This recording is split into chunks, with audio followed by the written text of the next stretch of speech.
और इस बीच एक बड़ी खबर आ रही है, हॉर्मुज से वापस लौट आया गया है पाकिस्तान का जहाज। ईरान ने पाकिस्तानी जहाज को आगे जाने की इजाजत नहीं दी। पाकिस्तानी जहाज नहीं पार कर पाया हॉर्मुज और पाकिस्तान में इस समय ईंधन की कमी की वजह से हाहाकार मचा हुआ है। ईरान जंग में पाकिस्तान ने मध्यस्थता की पेशकश की थी, लेकिन इस बीच हालात देखिए कि पाकिस्तान का जहाज ही आगे जाने की इजाजत उसे नहीं मिल पाई है। और ये बड़ी खबर है, इस समय एक तरफ 15 सूत्री या पॉइंट्स वाला एक पूरा प्रपोजल है और दूसरी तरफ पाकिस्तान की यह स्थिति है जहां पर हॉर्मुज से उसका जहाज आगे बढ़ने नहीं दिया गया।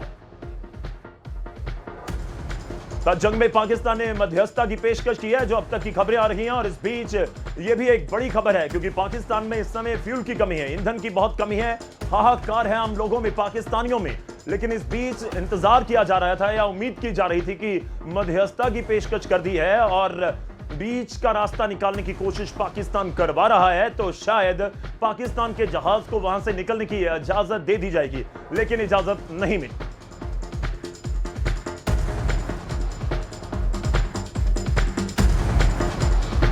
और एक और बड़ी खबर है, इजराइल डिफेंस फोर्स ने दावा किया है कि उसकी एयरफोर्स ने तेहरान में 2 अहम नौसैनिक क्रूज मिसाइल उत्पादन ठिकानों पर सटीक हमले किए हैं। इन ठिकानों का इस्तेमाल लंबी दूरी की ऐसी मिसाइलें बनाने में हो रहा था जो समुद्र और जमीन दोनों पर निशाना साध सकती हैं। इजराइल एयरफोर्स के फाइटर जेट्स ने इन सैन्य सुविधाओं को निशाना बनाकर ईरान की मिसाइल क्षमता पर बड़ा प्रहार कर दिया है। ये एक बड़ी खबर है। एक तरफ 5 दिन के लिए ट्रंप बोले थे कि नहीं होगा अटैक, दूसरी तरफ जिक्र हुआ था 30 दिन का, जो 15 पॉइंट्स का एक पूरा प्रपोजल भेजा गया।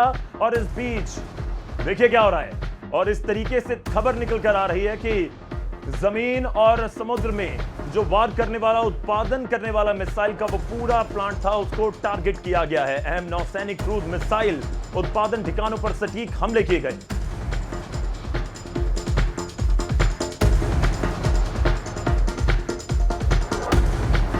एक और बड़ी खबर, इस समय इजराइल डिफेंस फोर्स ने एक और बड़ा दावा किया है कि तेहरान में क्रूज मिसाइल फैसिलिटी पर।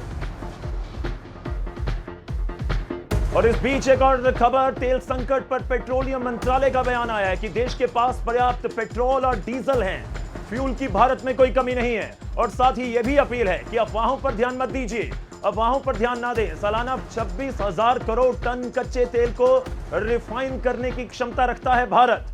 तो इस समय अगर आपके जहन में चल रहा हो कि चलिए पेट्रोल लेकर आए या डीजल जल्दी से भरवा लें, तो निश्चिंत रहिए, सरकार ये कह रही है कि अफवाहों पर ध्यान मत दीजिए।